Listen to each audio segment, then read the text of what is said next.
할렐루야. 마태복음 24장과 25장은 종말에 대한 그런 내용으로 찾습니다. 우리가 신앙생활 하다가 믿음 생활에 좀 맛이 떨어지고 게을러지고 이렇게 나태해질 때 마태복음 24장과 25장을 읽어보게 될 때 굉장히 경각심을 갖게 되고 정신이 번쩍 드는 그런 내용이 마태복음 24장과 25장의 그런 내용입니다. 요즘 우리가 대림절을 보내고 있는데 예수 그리스도를 대망하는 그런 절기입니다. 예수 그리스도를 대망한다는 말은 초림의 주님을 생각하는 거고 다시 오실 예수님을 기다리는 그런 절기예요. 그런 차원에서 오늘 본문은 시기적절한 그런 본문으로 생각이 되어서 기도하는 가운데 정하고 오늘 여러분에게 말씀을 드리려고 합니다. 본문을 읽었는데 여러분들 생각에는 오늘 목사님 무슨 설교하겠구나 그렇게 미루어 짐작하는 분들이 많겠습니다만 그러나 또 새로운 하나님의 은혜가 우리 가운데 있게 될 줄로 그렇게 생각을 합니다. 이 종말에 대한 얘기는 기독교 역사에 수도 없이 많이 있었던 그런 얘기입니다. 주후 1000년이 됐을 때 10세기 때에 예수 그리스도의 재림이 있을 걸로 생각을 하고 교회 역사를 읽어보게 되면은 온 천지가 진동을 하는 그런 소동이 있었습니다. 우리 2000년 될 때에 Y2K 얘기하면서 바이러스 얘기하고 그러면서 컴퓨터 고장난다 이러면서 굉장히 또 소동했던 그런 일들이 생각이 납니다. 지금 헤럴드 캠핑이라는 그 패밀리 레이디오에 호스트로 있는 오픈 포럼을 인도하는 그 사람은 항상 지금 모든 그 시간에 2011년 5월달에 예수님 재림이 온다 이런 얘기를 공중파에서 지금 계속 지금 하고 있는 겁니다. 1994년에 주님이 재림이 온다는 그런 책을 쓰고 또 그때도 그런 얘기를 많이 했습니다. 근데 이제 지금 세월이 많이 지났는데 또 그런 얘기를 이분이 하고 있는 겁니다. 많은 분들이 전화에 그런 질문하는 걸 제가 들어봤는데 당신이 1994년에 온다 그랬는데 그 실수하지 않았느냐? 오시지 않았지 않았냐? 근데 지금 또 그런 얘기를 하면 어떻게 하느냐? 이런 질문을 많은 분들이 이제 할 때 그때는 내가 성경을 잘 몰라서 카운트를 잘못해서 그런데 확실하게 2011년 5월 21일인지 제가 지금 날짜를 정해보겠습니다. 그날 주님 오신다. 뭐 이런 얘기를 지금 하고 있습니다. 얼마 전에 제가 반스 노블에 가보니까 그 한 섹션에 그 책들이 많이 이제 나와 있잖아요. 나와 있는데 뉴에이지 무브먼트에서 발간하는 그 책들을 대부분 이렇게 타이틀을 보니까 2012년에 지구에 종말이 온다. 뭐 예수님 재림 이런 얘기는 아니고 하여간 2012년에 지구에 종말이 온다는 이 마야 문명의 원력이 2011로 이제 끝나니까 2012 때 온다 이런 얘기를 하여간 책들을 뭐 수도 없이 이렇게 출판해서 지금 쏟아내놓고 있습니다. 최근에 그 러시아에 천재 소년 하나가 났죠. 13살 먹었는데 얘는 나면서부터 아주 천재예요. 근데 조금 맛이 갔어요. 얘가 지금. 뭐 자기는 화성에서 지금 왔다 이러면서 2013년에 인류의 종말이 올 것이다. 뭐 이런 얘기를 지금 하고 있는 것입니다. 저는 성경적으로 시한부 종말론 언제 몇 월 며칠 언제 주님이 온다 이렇게 말하는 거 우리 배우게 됩니다. 또 반대로 베드로 시도의 그 베드로 사도가 그 성경에 말한 것처럼 무슨 그런 일이 있겠느냐? 창세 이후로 지금 세상이 이렇게 잘 내려오는데 무슨 종말이 있겠느냐 하는 종말을 부인하는 이러한 잘못된 아주 자유주의적인 인본주의적이고 현세주의적인 이러한 사상도 우리 철저히 배격해야 될 것입니다. 성경의 예언이 수도 없이 많은데 수만 가지 예언이 다 응답이 되고 다 성취가 되는데 하나 남은 우리 너무 잘 아는 대로 예수님의 재림 사건이에요. 지금까지 성경이 수천 년 뒤에 되어질 일을 많이 그렇게 예언했는데 다 성취가 돼요. 역사적으로. 그렇다면 예수 그리스도의 재림에 대한 예언도 반드시 성취될 것이라는 우리들의 믿음인 것입니다.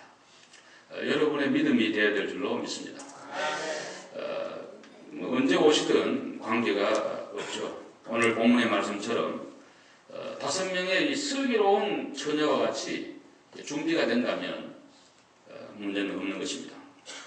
유대인들의 이 결혼식은 우리들하고 좀 다른데 항상 저녁에 했다고 합니다. 그리고 여러 날을 걸쳐서 하는데 옛날에 전기도 없던 그런 시절에 또 전화도 없고 그러니까 언제 신랑이 올지 모르는 그때에 많은 들러리들이 처녀들이 등을 준비해서 오는 신랑의 길을 예비를 하고 안내를 하고 그 다음에 이제 잔치자리에 오면은 그 들러리들이 신랑 주위를 막 돌면서 축제 한마당을 펼쳤던 그런 그 유대인의 결혼 문화적인 그런 어떤 배경을 근거로 한 주님의 비유인 것입니다. 이건 천국에 대한 비유요. 오늘 오고 오는 모든 그리스도인들, 특별히 예수의 재림을 대망하는 이 대망절에 우리들이 반드시 숙지해야 될 중요한 그러한 본문이라고 생각을 합니다. 우리 오늘 본문을 통해 주시는 교훈 가운데 첫 번째로 우리가 생각할 것은 우리가 잘 준비하라는 그러한 교훈입니다. 우리가 한번 그 앞에 24장 한번 봅시다. 24장 44절 다 같이 한번 읽읍시다. 24장 44절 다 같이 시작. 이러므로 너희도 준비하고 있으라. 생각하지 않은 때 인자가 오리라. 아멘. 준비하고 있으라. 언제 주님이 올지 모른다. 준비해라. 이런 얘기. 미국에서 지금 제대로 미국의 그 호텔이나 뭐 큰 그런 어떤 연회장을 빌려서 결혼식을 하려고 하면 준비하는 것이 한두 가지 아닌 줄 압니다. 아마 적어도 1년, 미니멈 1년 전부터 예약을 해야 되고 몇 명이 올 건지 와서 무슨 음식을 먹을 건지 얼마나 준비하는 게 많은지 모르는 것입니다.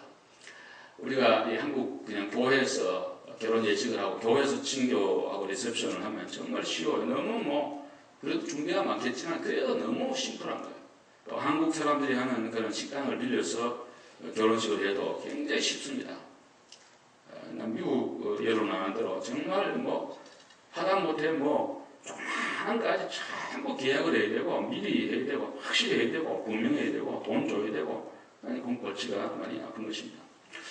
옛날에도 그 시대의 문화로 볼 때 신랑의 준비가 있고 신부의 준비가 있고 많은 준비를 그렇게 했으리라고 생각합니다. 특별히 신부가 준비하는 게 더 많겠죠.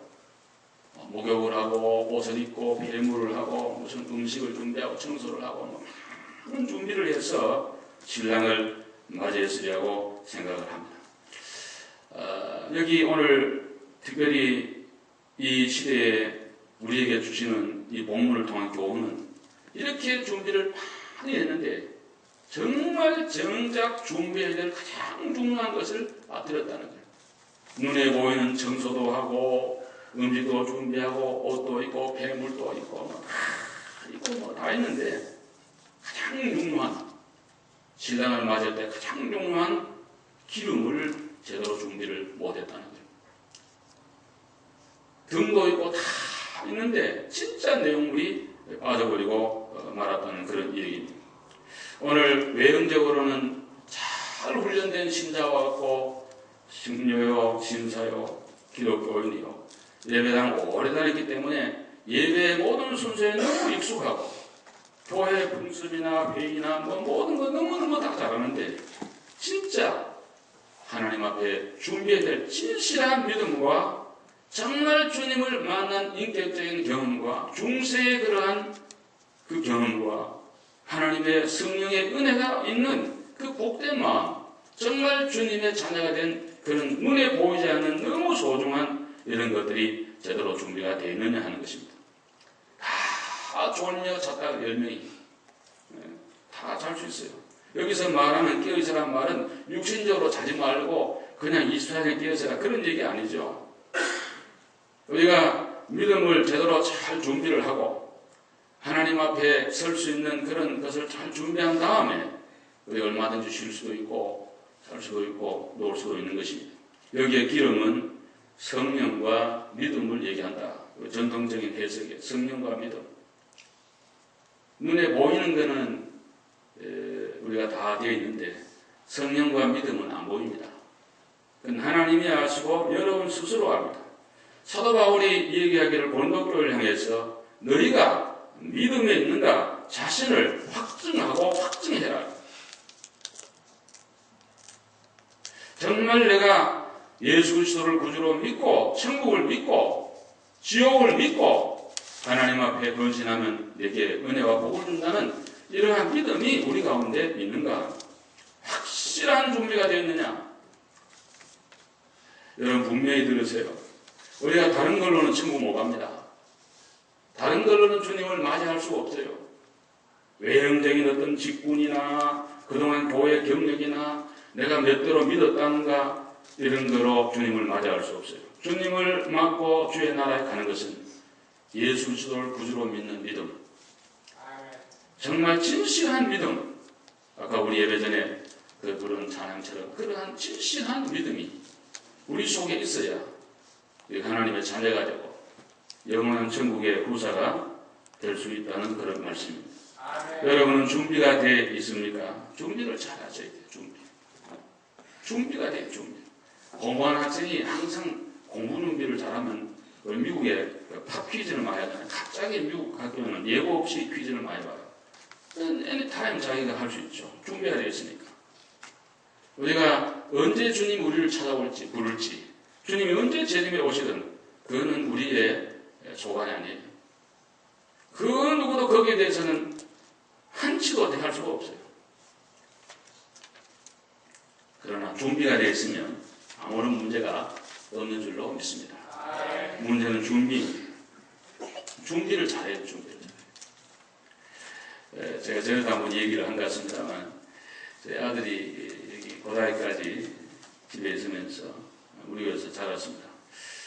늘 교회 올 때 제 차를 타고 와서 우리 아들 습관 가운데 하나가 꼭 여기 같이 예배당에 와서 여기 사무실에 들어앉았다 가는 거예요. 방으로 바라보는 거고 앉아있다가 가면서 꼭 했던 말이 생각이 납니다. 아빠 이렇게 불러요. 거의 매주 그래요. 아빠 불러요. 왜 그래? 아빠 오늘 잘해야지. 뭘 잘하란 말이냐? 알면서 물어보죠. 설교 잘해. 늘 그렇게.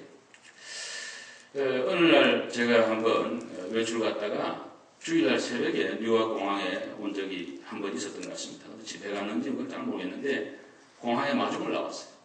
딱 나를 만나는데 첫 마디가 아빠 준비 다 됐어. 뭔 준비? 설교 준비 다 됐느냐? 그 아들 생각에 아버지가 시원찮고 또 설교도 그렇고 모든 면에 부족해 보였는데 늘 아들이 저를 걱정을 하는 그런 말을 늘 했던 일이 생각이 납니다. 그래서 내가 그런 얘기를 많이 했어요. 야, 설교라고 하는 것은 너희들 패판 내듯이 종에 적었다가 다 그냥 놔뒀다가 학교 선생님 내면 되는 게 아니고 설교는 기도해야 되고 준비해야 되고 하나님 앞에 서야 되고 내 신앙 양심에 서야 되고 또 교인들 앞에 서야 되고 그날 교회의 분위기, 성도들의 자세 여러 가지가 종합적으로 되어서 은혜가 되기도 하고 안 되기도 하는 건데 이건 내 소관이 아니야. 하나님 은혜를 줘야 돼. 근데 그때 이해를 못 하더라고. 그리고 저는 늘 하는 얘기가 설교하는 것도 어렵지만 그대로 사는 것은 더욱 어려운 것입니다. 근데 아들이 설교자가 된 다음부터는 한 번도 저보고 아빠 잘하라 하든가 설교 준비를 잘했느냐 물어본 적이 없어요. 근데 궁금해 물어봐서 한 번. 너 요즘에 그런 말 안 하냐 하니까 아빠 설교를 해보니까 설교는 정말 어려운 것 같아. 이제 시작인데 설교도 그렇고 모든 것이 준비예요. 준비. 여러분 다른 거는 좀 바꿀 수도 있어요. 늦게 좀 해볼 수도 있어요.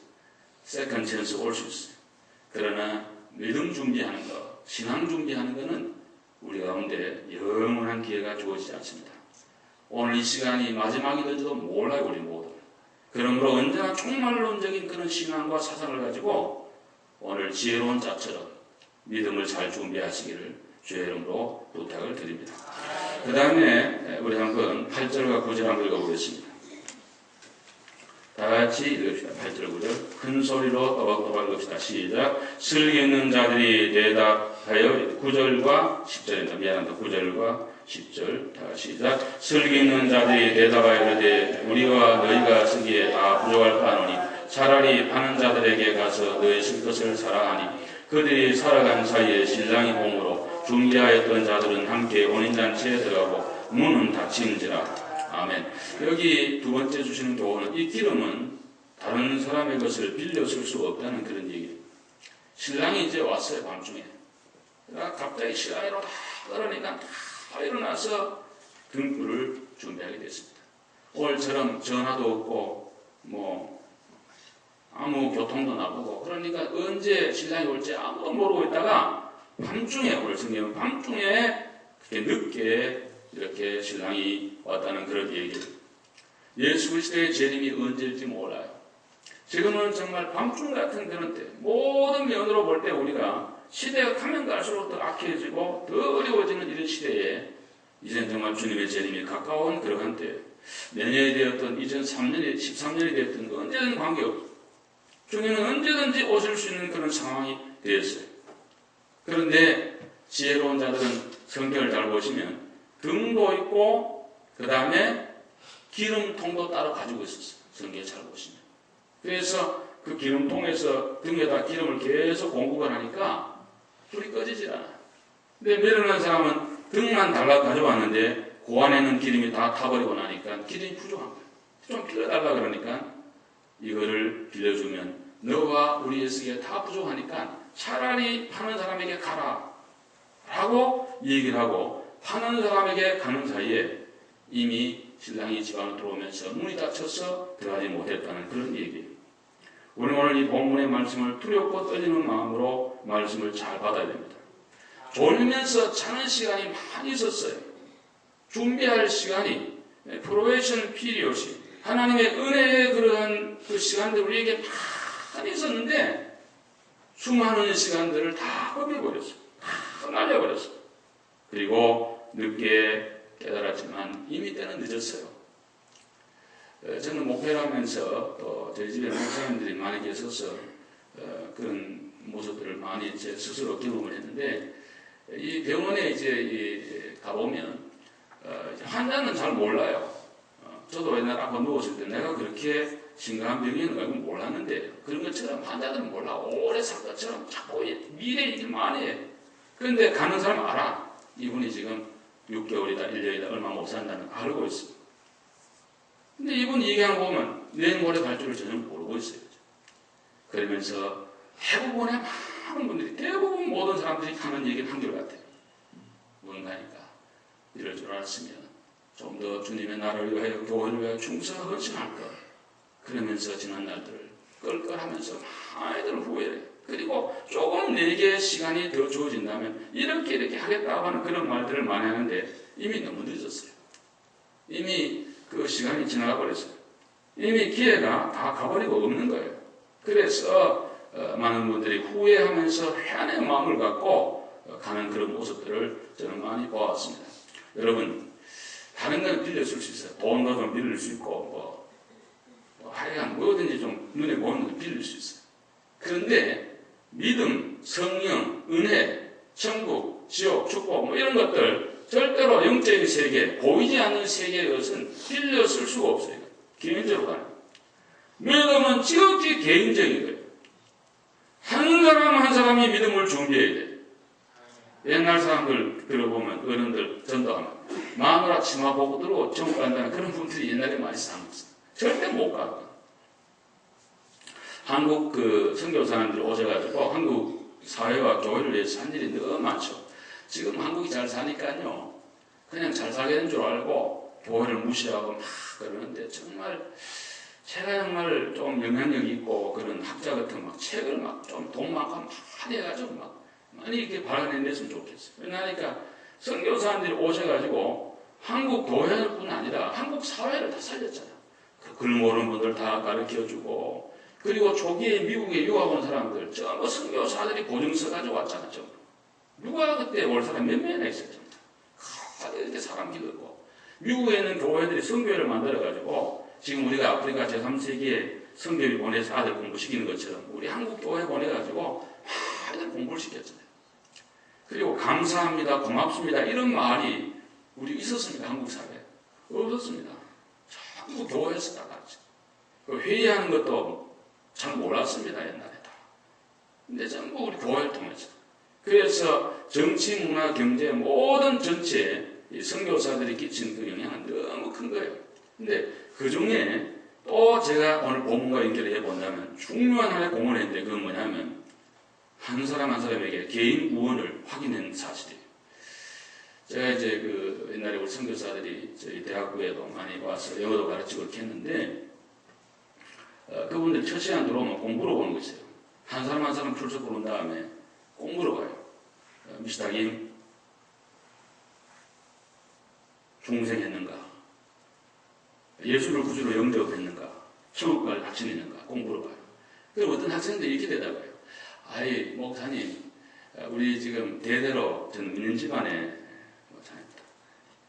우리 아버지가 목사입니다. 우리 아버지가 장로입니다. 그 선교사들이 늘 하는 얘기예요. 그게 무슨 관계느냐? 네가 예수를 믿느냐? 너가 예수를 영접한 경험이 있는가? 지금 정말 중생했는가? 성령님이 네 안에서 너를 지배하고 너의 삶을 이끌어가고 있는가? 정말 예수 그리스도를 구주로 영접하고 중생한 체험이 있는가? 천국을 네가 믿느냐? 이런 거를 계속해서 속사포와 같이 질문을 퍼부어요. 그래서 믿긴 믿는 것 같은데 언제 믿었는지 아리아리한 이런 학생들에게 영접을 시켜주고요. 그리고 확신을 갖게 하고 인격적으로 주님을 만나게 하는 그런 것들을 많이 했던 생각이 납니다. 사랑하는 여러분, 오늘 내가 누구인가? 나는 정말 중생했는가? 나는 정말 내 속에 믿음이 있는가? 오래 교회 다니면요, 그냥 교회 생활이 그냥 유스트가 딱 돼요. 예배 순서 너무 잘해. 순서 잘. 성경 읽어서 본문 나오면 오늘 목사님 무슨 설교하겠구나. 미리 설교하는 분도 많이 있어요. 또 직분도 오래 다니면 받을 수도 있어요. 심지어 목사도 될 수가 있어요. 그렇지만 개인적으로 중생하는 거하고 그거하고 연결이 있을 수 있지만 100% 연결된다고는 볼 수 없어요. 왜? 오늘 본문에도 보면 10명 중에 5명은 슬기는 자가 되어서 천국에 들어가. 오늘 본문의 비유가 천국이잖아요. 5명 못 갔다 이런 얘기예요. 예수님이 하신 많은 비유 가운데 가라지와 알곡의 비유도 그렇고요. 좋은 고기, 나쁜 고기도 그렇고 양과 염소도 그렇고 예수님이 하신 많은 말씀 가운데 교회 안에, 건물 안에 들어온 모든 사람이 다 구원받는다는 말은 어디도 없고 오히려 그 안에 많은 경우에 거의 절반 정도가 아직도 구주를 영접하지 않고 예수를 안 믿는 그런 분들이 있을 수 있다는 가능성을 우리에게 계속해서 경고하기 때문에 오늘 예수님의 재림을 대망하는 이러한 때에 우리를 한번 연말도 되고 하니까 좀 돌아보면서 내 믿음은 내가 가져야 됩니다. 할렐루야. 내 믿음은 내가 가지고 내가 고백해야 되고 내가 확실하게 믿어야 되고 되는 것입니다. 영접하는 자고 그 이름을 믿는 자들에게는 하나님의 자녀가 되는 권세를 줬고 계속해서 문 밖에 주님이 두드리는데 마음을 열고 주님을 인격적으로 받아들일 때가 있어야 돼요. 그냥 교회 왔다 갔다 한다고 되는 게 아니고 하나님 나는 죄인입니다. 내 마음을 엽니다. 주님께서 내 마음에 오셔서 나의 구주가 되십시오. 그렇게 믿습니다. 이렇게 고백하는 그러한 순간이 반드시 소리를 내든지 마음속으로 하든지 있어야 돼요. 여러분의 그런 은혜가 있기를 주의 이름으로 축원합니다. 그래서 우리 모두 다른 거 다 좀 부족해도 괜찮아. 그거는 뭐 다 이렇게 보충하면 되고 모르면 뭐 사전 찾아보면 되고 컴퓨터 들어가보면 다 나와. 그거는 그렇게 중요한 거 아닌데 가장 중요한 것은 정말 내가 믿음이 있는가? 정말 내가 예수를 믿는가? 나는 정말 거듭난 그리스도인인가? 성령님이 정말 내 속에 있는가?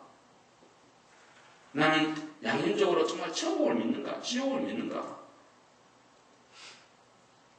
이 물음이 반드시 있어야 되고 그 믿음을 반드시 여러분이 가지셔야 돼요. 다른 거는 좀 부족해도 괜찮아요. 할렐루야. 다 우리가 넘어갈 수 있어요. 근데 그건 안 돼요. 확실하게. 마지막으로 오늘 본문 말씀 우리 보시면 11절에서 13절 한번 읽어보겠습니다. 큰 소리 읽읍시다. 시작. 그 후에 남은 처녀들이 와서 이르되 주여 주여 우리에게 열어주소서. 대답하여 이르되 진실로 너희에게 이르노니 내가 너희를 알지 못하노라 하였느니라. 그런즉 깨어있으라. 너희는 그날과 그때를 알지 못하느니라. 아멘. 종말의 때가 누구에게나 반드시 온다는 그런 말씀이에요. 여기 신랑이 딱 온 다음에 기름 사러 간 자리에 슬기로운 다치는 들어가고 문이 닫혔다 그러는데, 문이 닫힌지라 하는 이 헬라어의 표현은 한 번 닫히면 절대로 열어지지 않은 문이라는 그런 뜻이에요. 노아의 방주를 하나님이 닫았잖아요. 누가 열게? 하나님 닫은 거. 노아의 방주, 오늘의 교회와 천국을 예표하는 건데, 그런 의미에서 오늘 이 혼인잔치의 문도 닫힐 때가 있었다. 닫히고 나니까 아무리 두들겨도 열려지질 않았다. 이제 2010년이 저물어 갑니다. 하루를 시작하면 저녁이 금방 오고요. 한 주간 시작하면 주일이 금방 오는데, 여러분들 너무 바쁘지만 모든 목사님들 얘기 들어보면 일주일이 얼마나 빨리 가는지, 저부터도. 주일 지나면 그냥 또 수요일 지나면 주일, 설교 준비하고 뭐 이거 행정하라고 그냥 오는데 한 해가 벌써 다 가버리고 이렇게 저물었습니다. 2010년이 저물어가요. 기독교의 역사관은 윤회가 아니에요. 일직선의 어떤 역사관이에요. 알파와 오메가, 전과 나중, 시작과 끝이에요. 오메가 포인트를 향하여 가는 것이 성경의 역사관이고 우리 인생의 일생이에요. 어찌되었든 우리에게는 종말이 옵니다. 기독교의 종말은 두 가지입니다. 우주적인 종말, 주의 재림에 대해 오는 종말입니다. 또 하나는 개인적인 죽음입니다. 그것은 누구도 피할 수 없습니다. 안 죽고 싶고 여기에 전념만은 오래 이렇게 살기 좋은 세상에 오래 살자는 그런 한국 사람이 많다 그러는데, 아무리 그렇게 해도 발버둥을 쳐도 세월 앞에 장사 없고 주님 부르면 다하게 되어 있습니다. 지난주간에 저는 중앙일보를 보다가 부고 안에 제가 잘 아는 장로님이 소천했다는 그런 부고를 본 적이 있습니다. 종종 신문에 우리 장로님들, 목사님들, 교인들 하나를 갔다고 이렇게 부고를 하는데, 그분은 제가 잘 아는, 같이 우리 노회에서 또 시찰에서 20년 전에 같이 열심히 봉사했던 그런 분입니다. 저랑 특별히 얘기를 많이 했던 걸로 생각이 돼요. 인생의 문제, 신앙의 문제, 교회의 일들. 그리고 나중에 이분이 은혜를 받고 목사 되려고 하는 것이 아니라 신학교까지 가서 성경을 배우고 했던 그런 분이었는데, 그렇게 연세가 많지 않은 분인데 최근에 근황을 몰랐더니 소천했다고 얘기를 듣고 또 광고를 보면서 참 마음이 짠해오는 그런 마음들을 제가 갖게 됐습니다. 누구나 가는구나. 그렇게 패기만만하고, 그 장로님 기독교 잘생긴 장로님인데 그냥 아는 것도 많고 굉장히 그런 분이었는데, 결국은 인생을 가는구나. 다시 한번 그렇게 생각이 됐습니다. 여러분, 기회가 항상 있는 거 아닙니다. 여러분에게 계속 기회 주어지는 거 아니에요. 언젠가는 주의 재림도 이루어지게 될 것이고, 개인적으로 주님이 우리를 부를 날도 불안에 다 있게 될 것입니다. 오늘 그러므로 우리는 좋을 수도 있고 이렇게 할 수 있지만, 잘 준비한 다음에 주님이 언제 부르신지 주 앞에 갈 수 있는 그런 어떤 종말론적인 그러한 신앙이 우리 가운데 반드시 준비가 되어야 됩니다. 여기에 신랑은 우리 구주 예수 그리스도이십니다. 아멘입니까? 아멘. 우리는 신부가 되었습니다. 예수 그리스도는 우리의 신랑인데 최고의 신랑이에요. 그래서 최고의 신랑, 할렐루야, 최고의 신랑. 그저 이 땅에 여러분 결혼할 때 이 남자애면 죽겠다 그러고 다 또 이 여자애면 죽겠다고 결혼하지만 살아보면 이러고 저러고 말이 많은데, 예수 그리스도는 그런 분 아니에요. 모든 면에 완벽한 우리 신랑이 되시는 그런 주님이세요. 이 신랑 되신, 최고의 신랑 되신 예수님을 맞이하는 저 여러분, 잘 준비를 해야 되겠어요. 신랑을 맞이하는 신부가 옷도 제대로 준비 안 하고 아무런 준비도 안 하고 있다가 신랑을 만난다면 그보다 더 난감한 결혼이 어디 있겠어요. 신랑 되신 주님이 우리를 부를 때, 또 주님이 오실 때 언제나 정결한 신부로, 준비된 신부로 믿음과 성령과 사랑과 기쁨을 가지고 주님을 맞이할 수 있는 이런 은혜가 있기를 주의 이름으로 축복합니다. 신앙생활이란 기쁨과 즐거움이에요. 감사예요. 동의하시면 아멘 합시다. 신앙생활은요, 기쁨과 감사예요. 여러분, 울 수도 있어요. 기도하다가 울 수도 있고, 설교 들도 울 수도 있고, 그러나 항상 우는 거 안 돼, 그거. 여러분, 신랑이 오는데 신부가 인상 쓰고 울고 쨍쨍거리고 새초매이고, 그럼 무슨 결혼이 되겠어요? 우는 얼굴 하나 준비하시기 바랍니다. 우리 예수님 재림에 올 때, 여러분이 주님 앞에 갈 때 하나 준비하면 돼. 우는 얼굴, 스마일한 얼굴. 그런 얼굴을 가지면 그 안에 믿음도 성령도 사랑도 모든 걸 포괄하는 거예요. 이 하나님의 천국의 상징 교회 생활에 기쁨과 즐거움이 충만하시길 주의 이름으로 축원합니다. 교회 생활에 즐겁고 기뻐야지 이것이 기쁘지 않으면 인상을 쓰고 늘 그러면요 근육이 웃으려 그러면 웃는 근육이 발달이 안 돼요. 주님 할 때 웃을 수가 없어요. 늘 웃는 사람은 성화하는 사람은 주님 오실 때도 환하게 주님을 맞이할 수 있는 그 은혜가 있게 될 줄로 믿습니다. 여러분 누구를 탓하면 안 됩니다. 그래서 하나님의 나라는 의와 희락과 평강이라고 그랬어요. 할렐루야. 의와 희락과 평강이에요. 그래서 우리가 감사하지 못하는 것은 언제나 다른 걸 자꾸 생각 때문에 그래요. 제가 지난주에도 그 김부자 원사님 신방을 이제 한번 가졌는데 제가 일부에도 이게 새벽 기도도 얘기한 것 같습니다만 원사님하고 요새 그 이렇게 몸이 불편하시니까 이렇게 만나 얘기를 해보면 참 제가 감동을 많이 받아요. 우리 교회 그런 귀한 원사님이 계신다는 자체가 제가 굉장히 그 감동이 됐어요. 이 얘기를 해보면 얼마나 이 얘기를 이렇게 빨리 알아듣고 또 신앙이 확실하고 또 이렇게 하는 게 생각이 반듯해요. 그래서 이 얘기가 참 재밌어요. 몇 시간을 얘기해도 재미가 있어요. 그때 하나님 말씀이 목사님 자기는 40에 예수를 믿었는데 예수 믿고 나서 큰 변화 하나는 너무 모든 게 감사하더래요. 다 감사하더래. 목사님 눈이 한쪽이 좀 안 좋습니다. 안 보입니다. 이 오른쪽이 완전히. 근데 쭉 보기가 참 모든 쪽가 그동안에. 근데 본인이 먼저 말씀하시더라고요. 코를 너무 세게 불다가 그 어떤 그 시신경으로 가는 거기에 크라치가 그래가지고는 뭐 어찌됐든 눈이 실명을 했습니다. 결국 안 보이는 거예요. 근데 세월이 가니까 근육이 자꾸 약해지면서 눈이 들어가지 않아요. 그게 보기가 싫죠. 그렇지만 본인 하시는 말씀이 목사님 전 눈 잃어버려도 감사했습니다 하더라고요. 나 그 말 듣고 정말 너무 이렇게 감동이 됐어요. 그리고 지금 대동목 파열이 돼가 수술하고 계시잖아요. 여러분 지난주에 홀브루크라고 동아태 차관보였던 우리 한국 역사하고는 굉장히 그 관계 있는 그 사람 그분도 대동목 파열로 20시간 수술하다가 죽었잖아요. 국무부에 회의하다가 죽었잖아요. 나이도 딱 보면 68세인데 최고의 의사가 있지만 갔어요.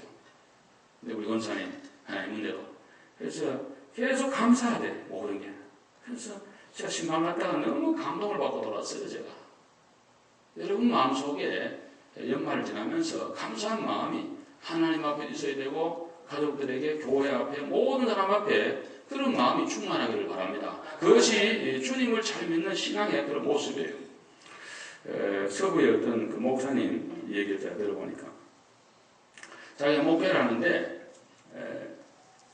뭐 목회가 다 어렵죠. 여러분 교회 생활도 다 쉽지 않지만 목회가 다 힘들겠죠. 그래서 어떤 교인이 타임을 주고 애를 먹이니까 목사님 맨날 새벽마다 기도를 했잖아요. 하나님 저를 딴 데로 보내두든지 그분을 보내시든지 하나님이 그분을 불러가든지 저를 불러가든지 해야지 이런 식으로 해서 어떻게 하겠습니까? 나 도저히 같이 못하겠습니다. 죽겠습니다. 막 이러면서 하나님 앞에 기도를 오래 했습니다. 하나님이 오늘날 영적으로 자기 마음에 감동을 하는 좀 응답을 하세요. 그래서 너무 익사이트가 돼가지고 하나님 무슨 응답을 하실까 생각을 하면서 기다렸는데 하나님 하신 말씀이 야 나도 니하고 같이 일 못하겠다. 니 때문에 죽겠다 내가. 이러면서 하나님이 그렇게 한탄하시는 말씀을 듣고 큰 깨달음을 가졌다는 그런 말씀입니다. 여러분 모든 문제는 나한테 있는 겁니다. 누구에게 있는 게 아니에요. 다 나한테 있는 거예요.